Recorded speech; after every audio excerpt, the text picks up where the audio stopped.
Hello, hello, hello. Welcome. It's good to be here on this. What is today? One of the benefits of working for yourself is you can choose your hours and your days can be flexible and have freedom. And so sometimes I forget what day it is. But happy Wednesday. It's good to be here. I wanted to jump on for a couple of minutes and give you some highlights from Tuesday training, a training that I hold in my private Facebook community every Tuesday.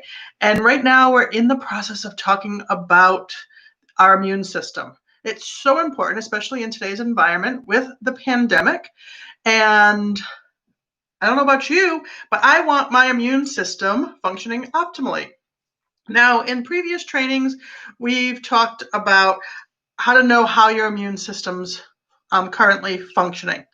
We talked about how beliefs can either boost or block how our immune system's functioning. We've addressed physical things that we can do to impact our immune system physically and things that don't cost extra money. And then this week we talked about how our emotions can support or impact in a way we don't want it to the optimal function of our immune system.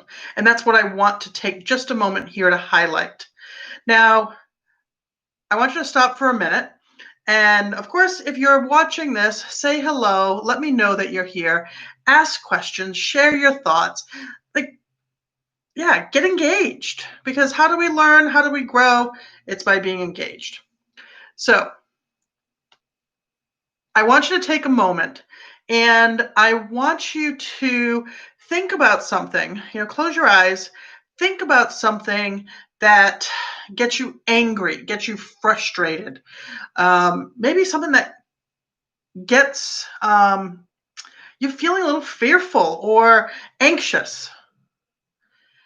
And as you're thinking about that, as you're imagining that, I want you to pay attention to what happens in your body. What are you noticing? Is your body open and expansive? That's what I see with this, nice, deep, open breaths. Or is it you find your shoulders hunching, your head coming down, and in doing that, like literally your physical body starts to compress, which means that your organs don't have as much space to operate. And then, of course, if you're noticing tension, a lot of times we'll notice tension in our neck and our shoulders. At least that's what a lot of people tell me. Sometimes in our low back. Wow, if we're experiencing tension in those places, we're also experiencing tension in the rest of our body, in our organs, in our other systems. So it's not just impacting this one little area, it's impacting literally everything about us. So now, if you're imagining again, something that gets you angry, frustrated, annoyed, something that causes anxiety, for most people, they talk about how they contract, how things get tense, how they get tight, how they don't feel good. Maybe you even find yourself like vibrating a bit. And when that happens, the systems in our body, again, don't have as much space to operate. And if that condition continues to be perpetuated because of choices that we're making, because of situations that we're in, then what happens is we can move into the sympathetic or activate the sympathetic part of our nervous system, the fight, flight, freeze, or what I refer to as the survival mode of our nervous system.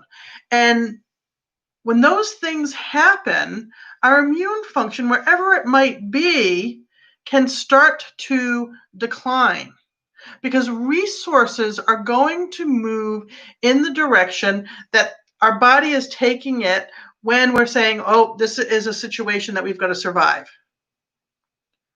Immune function is for long-term health and well-being. It's not for immediate survival.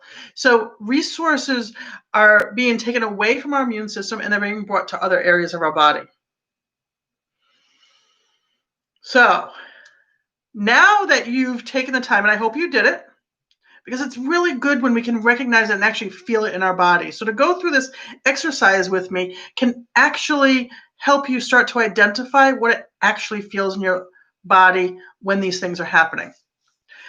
Now that we know that, though, and again, feel free to ask questions. I want to know what you noticed, and comment here. What did you notice when you were imagining those emotions? More what many people refer to as the negative emotions. I don't happen to agree with that, but it's easier to let you know which ones I'm talking about. Now I want you to take a breath, shake it out a bit. And I want you to stop and imagine something that feels really good, that feels juicy, that has you laughing, something that you look forward to, or something that when you think about it, you're like, oh, that was so good. Like, I enjoyed that so much. And for me, I know when I find that experience, because I typically get a grin immediately. Like, as soon as I connect to it, I get this grin. But beyond that, and I want to know if that happens to you. Do you get a grin when you start thinking about some really good, juicy events that you've experienced or you want to experience? But I want you to notice what else happens in your body. I know for me, I tend to sit up if I'm not already sitting up. And again, I expand my chest, my shoulders go back. I'm like, oh, there's this level of excitement that occurs in me, which means I'm open. And the other thing that happens is I'm more relaxed because I feel good. And when I'm relaxed, the part of my nervous system that would be operating is the parasympathetic part of my nervous system, the relaxed part, the part that's for the rest and digest, that takes care of like the everyday normal functions that we need to survive. And part of that everyday normal function that we need to survive long term is our immune function. And so when we're relaxed, when we're feeling good in our body, then our immune function, wherever it might be, is going to start moving up because the resources are now available for that. They're not getting redirected to those activities that we need to survive. Does that make sense? I want to know. So if you're like, yes, this is good, I want to see some smiley faces or some yeses in the comments, and try it out. Because when we choose to experience, even if it's remembering things that have already occurred, we can boost our immune function. And when things are happening around us, I know one of the things that can be triggering for a lot of people right now is what is going on with the pandemic, whether people are wearing masks or not wearing masks, whether states are open or not open, going back to school or not going back to school, or how are we going back to school? And are the measures really enough? And I mean, the list goes on. And then you add politics to it. And then you add the impact on our economy to it and our health and well-being to it. I mean, there's a lot going on. And those things can have us, again, contracting.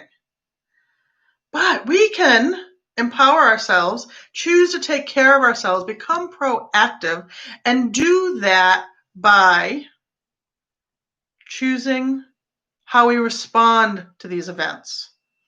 If you, for instance, have been getting angry and frustrated about the pandemic and how it's been handled, whether you believe it's been good or bad, but if you find yourself angry and frustrated about what's being done, do you want to keep doing that? Again, contraction, survival mode, decreased immune function. Or do you want to make some different choices and be empowered, be proactive, be inspired to do something different?